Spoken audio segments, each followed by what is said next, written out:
میرے حضرت عبادت میں لطافت خوب رکھتے ہیں، رہے تقویٰ پہ چلتے ہیں، فقاہت خوب رکھتے ہیں۔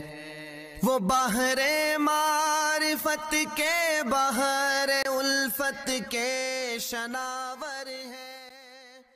سلموا علی رسولہ الکریم من یومنا ھذا الی یوم الدین، اما بعد فاعوذ باللہ من الشیطان الرجیم، بسم اللہ الرحمن الرحیم۔ وما لہم بہ من علم، گزشتہ درس میں آپ نے یہ بات سنی، اللہ تبارک و تعالیٰ نے ان لوگوں کی تردید کی جو کہتے ہیں فرشتے اللہ کی بیٹیاں ہیں۔ ان الذین لا یؤمنون بالآخرہ لیسمون الملائکۃ تسمیۃ الانثیٰ،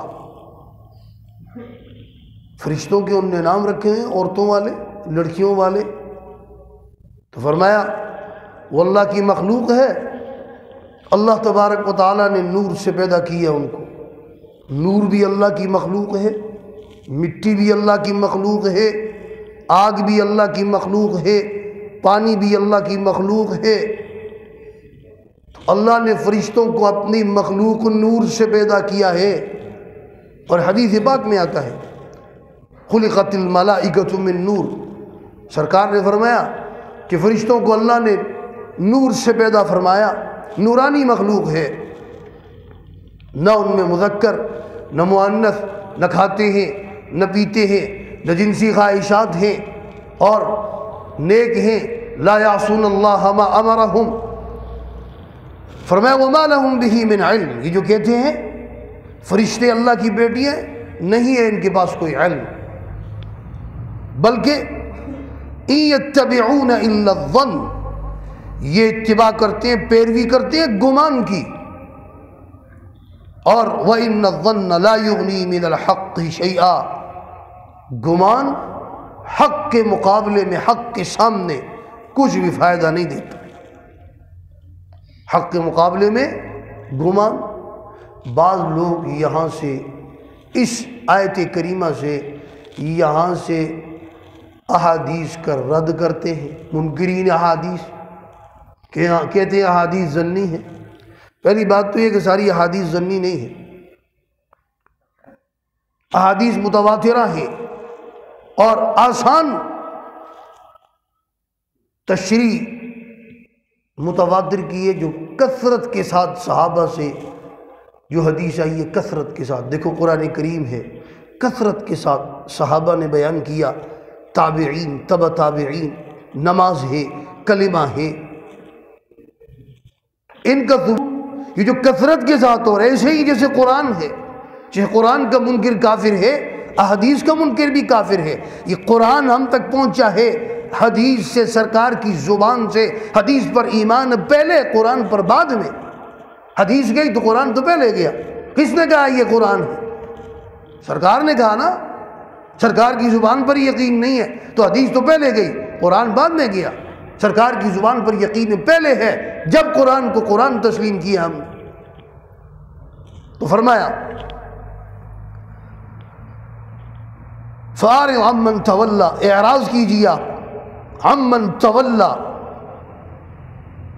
وہ لوگ جو منہ پھیرتے ہیں، عن ذکرنا، ہماری یاد سے، ہمارے ذکر سے۔ قرآن کریم اس کو اللہ نے ذکر فرمایا، اِنَّا نَحْنُ نَزَّلْنَا الذِّکْرَ، اس کا ایک نام ذکر بھی ہے۔ ہماری یاد سے، ہمارے ذکر سے جو منہ پھیرتے ہیں، آپ بھی ان سے اعراض کیجیے۔ وَلَمْ يُرِدْ إِلَّا الْحَيَاةَ الدُّنْيَا، یہ نہیں چاہتے مگر دنیا کی زندگی، صرف دنیا۔ ذَلِكَ مَبْلَغُهُم مِّنَ الْعِلْمِ، ان کی پہنچ، ان کا مبلغ، ان کے علم کی پہنچ یہی تک ہے، بس اس سے آگے نہیں ہے۔ ورنہ فی نفسہ مال، قرآن کریم نے مال کو خیر کہا ہے۔ صحابہ اکرام میں آپ دیکھیں مال تھا، اگر مال نہیں ہوتا تو انسان مال نہیں ہے، زکوٰۃ کیسے دے، صدقات کیسے دے، حج پر کیسے جائے، نیک کام کے لیے تو مال کی ضرورت ہے نا۔ اللہ کے راستے میں کیسے خرچ کرے؟ مال ہی نہیں ہے۔ مال بری چیز نہیں ہے، یہ ہے کمائے جائز طریقے سے، خرچ کرے صحیح مقام پر جائز طریقے سے۔ دیکھیے حضرت عبد الرحمن بن عوف رضی اللہ عنہ عشرہ مبشرہ میں سے، حضرت زبیر بن العوام رضی اللہ عنہ عشرہ مبشرہ میں سے، حضرت عثمان رضی اللہ تعالیٰ عنہ عشرہ مبشرہ میں سے، حضرت انس رضی اللہ تعالیٰ عنہ صحابی رسول۔ ان حضرات کو آپ دیکھیے ان کے پاس کتنا مال تھا۔ حضرت عبد الرحمن بن عوف رضی اللہ تعالیٰ عنہ جب دنیا سے رخصت ہوئے 4 بیویاں چھوڑی، اور ایک کو جو ثمن 8واں حصہ ملا، 8واں حصہ چاروں کو ملتا ہے، ان میں سے ایک کو یعنی ثمن کا بھی چوتھائی جو ملا 80,000، اس وقت 80,000 درہم۔ حضرت زبیر بن العوام رضی اللہ تعالیٰ دنیا سے رخصت ہوئے 4 بیویاں مبشرہ میں سے، حضرت انس رضی اللہ تعالیٰ عنہ صحابی رسول۔ ان حضرات کو آپ دیکھیے ان کے پاس کتنا مال تھا۔ حضرت عبد الرحمن بن عوف رضی اللہ تعالیٰ جب دنیا سے رخصت ہوئے 4 بیویاں چھوڑی، اور ایک کو جو ثمن 8واں حصہ ملا، 8واں حصہ چاروں کو ملتا ہے، ان میں سے ایک کو یعنی ثمن کا بھی چوتھائی جو ملا 80,000، اس وقت 80,000 درہم۔ حضرت زبیر بن العوام رضی اللہ تعالیٰ دنیا سے رخصت ہوئے 4 بیویاں، اور 6 کروڑ جائیداد چھوڑ کر گئے۔ بتاؤ، اور عثمان غنی تو تھے ہی غنی نا۔ مال بری چیز نہیں ہے، صحیح مقام پر خرچ ہو اور صحیح جگہ جائز طریقے سے کمایا ہو۔ فارغ بیٹھنا حدیث پاک ہے، اللہ تبارک و تعالیٰ اس پر رجل شاب، اس انسان پر، اس نوجوان پر جو تندرست ہے اور کام کوئی نہیں کرتا، فارغ بیٹھتا ہے، جس کو آج کی زبان میں کہتی ہے لوفر ہے، فارغ بیٹھتا ہے، کچھ بھی نہیں کرتا، اللہ اس پہ ناراض ہوتے ہیں۔ حدیث ہے، فارغ بیٹھنا، کوئی کام نہ کرنا، اللہ اس پہ ناراض ہوتے ہیں۔ کام تو کرنا چاہیے لیکن حلال طریقے سے۔ کام یہ نہیں کام میں ایسے لگے، نہ نماز کا پتہ ہے، نہ روزے کا، نہ حج کا، نہ زکوٰۃ، کسی کا کچھ پتہ ہی نہیں، ایسے دنیا میں ڈوبے۔ اور آج ہم ڈوبے ہوئے۔ دکان ظہر کے ٹائم بند کرنا موت سے کم نہیں ہے ہمارے ہاں۔ جس دن مریں گے اس دن ٹھیک ہے، دکان پہ ہم نہیں ہوں گے۔ ظہر کی نماز میں دکان بند ہو جائے، کیوں بند ہو جائے دکان ہماری؟ نہیں، ہم نے کھولی ہے، نماز فرض عین ہے، دکان اس سے بھی اگلا درجہ ہے، کیوں بند ہو؟ ہمارا کاروبار کیوں بند ہو؟ ظہر کی نماز کے لیے کیوں جائیں؟ ہم کوئی مصروف ہیں؟ ہمارے پاس وقت ہے، ٹھیک ہے پڑھ لیں گے، نماز ہے، اس کی حیثیت کچھ بھی نہیں ہے۔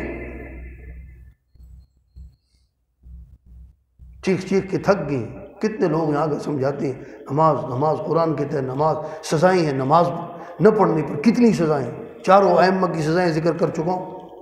کم سے کم سزا قید کر دو ساری زندگی کے لیے، اور دوسرے 3 ائمہ تو کہتے ہیں قتل کرو، یہاں تک فتوی ہے کہ اس کا نکاح ٹوٹ جاتا ہے، لیکن ہمیں فکر ہے؟ کوئی فکر نہیں۔ کتنے لوگ ہیں آپ ظہر کی نماز کے ٹائم جا کر چکر لگا کر، دکان کی اتنی اہمیت، جمعہ چھوٹ سکتا ہے، جمعے کی نماز جا سکتی ہے، جس کے بارے میں فرمایا جو نہیں پڑھے وہ پکا منافق بننا گوارا ہے، لیکن جمعے کی نماز پڑھنے ٹائم نہیں تھا۔ کیوں؟ نماز کی اتنی حیثیت نہیں ہے۔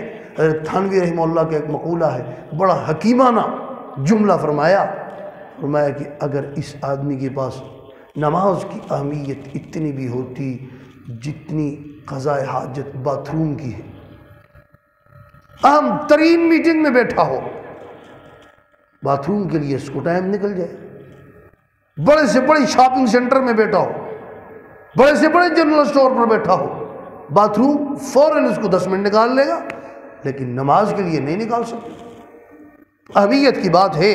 فرمایا اتنا ہی ان کا علم ہے دنیا کے بارے میں، بس ان ربک هو اعلم بمن ضل عن سبیلہ، اللہ تبارک و تعالیٰ خوب جانتے ہیں کون گمراہ ہے اور کون وَهُوَ أَعْلَمُ بِالْمُهْتَدِينَ وَهُوَ أَعْلَمُ بِمَنِ اهْتَدَى، اور کون ہدایت یافتہ ہے اللہ جانتے ہیں۔ وَلِلَّهِ مَا فِي السَّمَاوَاتِ وَمَا فِي الْأَرْضِ، اور فرمایا اللہ کے لیے جو کچھ آسمانوں میں اور جو کچھ زمین میں۔ آسمانوں کا خالق بھی، جو کچھ آسمانوں میں خالق اللہ، زمین میں جو کچھ ہے اس کا خالق بھی اللہ۔ وہی خالق، وہی مالک، وہی مشکل کشا، وہی فریاد رس، وہی دستگیر، وہی مقنن، وہی زار، وہی نافع، اس کے سوا کوئی نہیں۔ کل تذکرہ ہوا کہ سرکار کہتے ہیں جی نفع پہنچا سکتے ہیں، سرکار نقصان سے بچا سکتے ہیں۔ سرکار کو جنگ احد کے اندر خود نقصان ہوا، آپ کا چہرہ زخمی ہوا، دندان مبارک شہید ہوئے، آپ تو اپنے آپ کو اس نقصان سے نہ بچا سکے، ہمیں کیسے بچائیں؟ قرآن نے 2 مرتبہ 2 جگہ اعلان کرایا، بار بار اعلان کرایا، بار بار ہم نے اس کو بیان کیا، 2 جگہ اعلان کیا سرکار نے، اللہ نے کروایا۔ ایک سورہ جن میں اعلان کروایا، دوسرا سورہ اعراف میں اعلان کرایا۔ سورہ جن میں اعلان کرایا قُلْ لَا أَمْلِكُ لَكُمْ ضَرًّا وَلَا رَشَدًا، میں تمہارے نفع نقصان کا مالک نہیں ہوں۔ قُلْ إِنِّي لَا أَمْلِكُ لَكُمْ ضَرًّا وَلَا رَشَدًا، اور دوسرا اعلان سورہ اعراف میں کروایا، قُلْ فرمایا لا املک لنفسی نفعا ولا ضرا، میں اپنے نفع نقصان کا مالک بھی نہیں ہوں، اپنے نفع نقصان کا مالک بھی نہیں، تمہارے نفع نقصان کا مالک بھی نہیں۔ سرکار سے بڑھ کر پھر کون ہے؟ کوئی ہستی نہیں۔ پھر کون ہے جو نفع نقصان کا مالک؟ اور کون ہو سکتا ہے اللہ کے سوا؟ تو فرمایا اعراف میں اعلان کرایا، سورہ جن میں اعلان کرایا قُلْ لَا أَمْلِكُ لَكُمْ ضَرًّا وَلَا رَشَدًا، میں تمہارے نفع نقصان کا مالک نہیں ہوں۔ قُلْ إِنِّي لَا أَمْلِكُ لَكُمْ ضَرًّا وَلَا رَشَدًا، اور دوسرا اعلان سورہ اعراف میں کروایا، قُلْ فرمایا لا املک لنفسی نفعا ولا ضرا، میں اپنے نفع نقصان کا مالک بھی نہیں ہوں، اپنے نفع نقصان کا مالک بھی نہیں، تمہارے نفع نقصان کا مالک بھی نہیں۔ سرکار سے بڑھ کر پھر کون ہے؟ کوئی ہستی نہیں۔ پھر کون ہے جو نفع نقصان کا مالک؟ اور کون ہو سکتا ہے اللہ کے سوا؟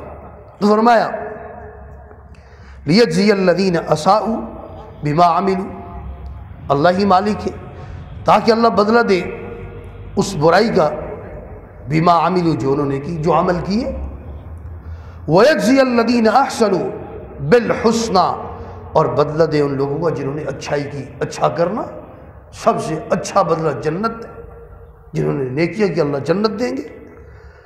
اور نیک لوگ کون ہیں؟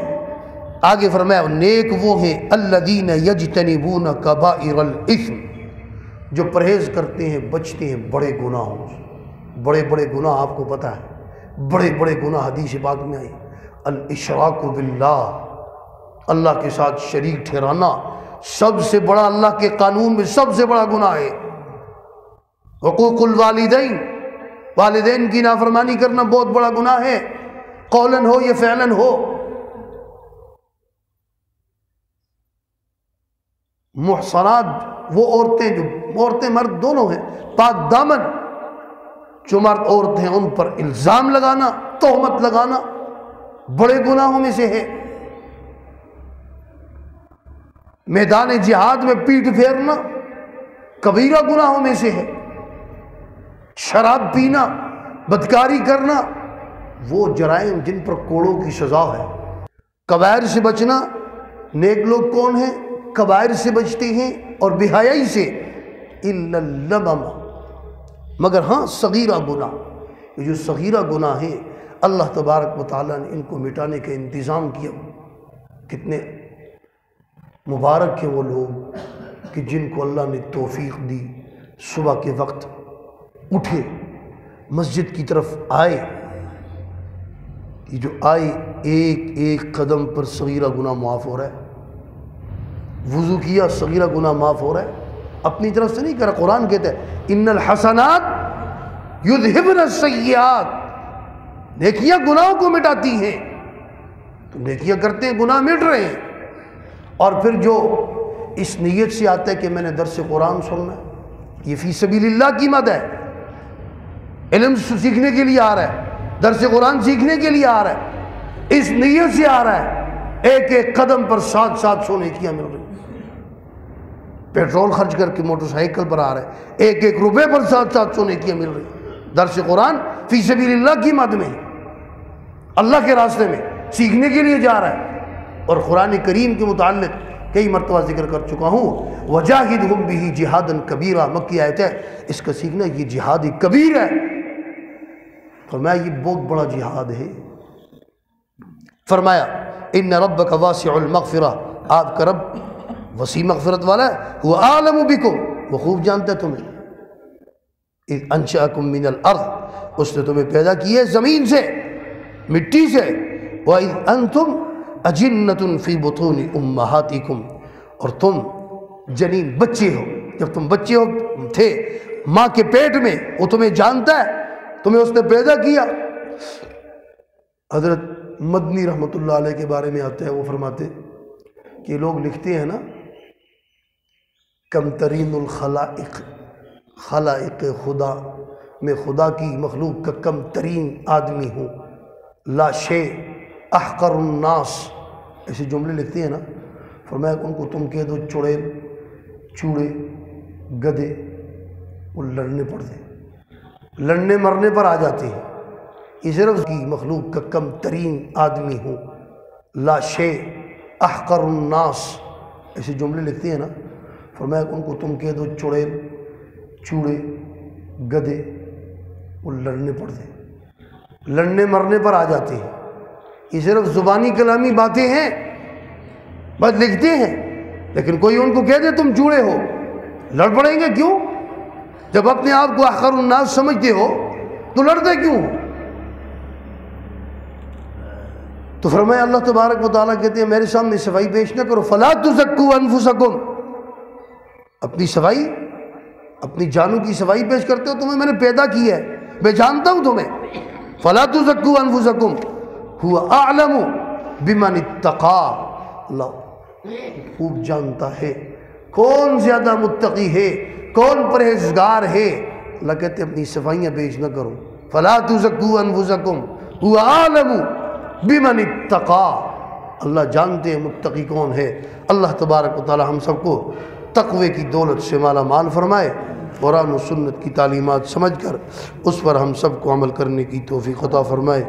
وآخر دعوانا ان الحمد للہ رب۔ تبارك الذي نزل الفرقان على عبده ليكون للعالمين نذيرا۔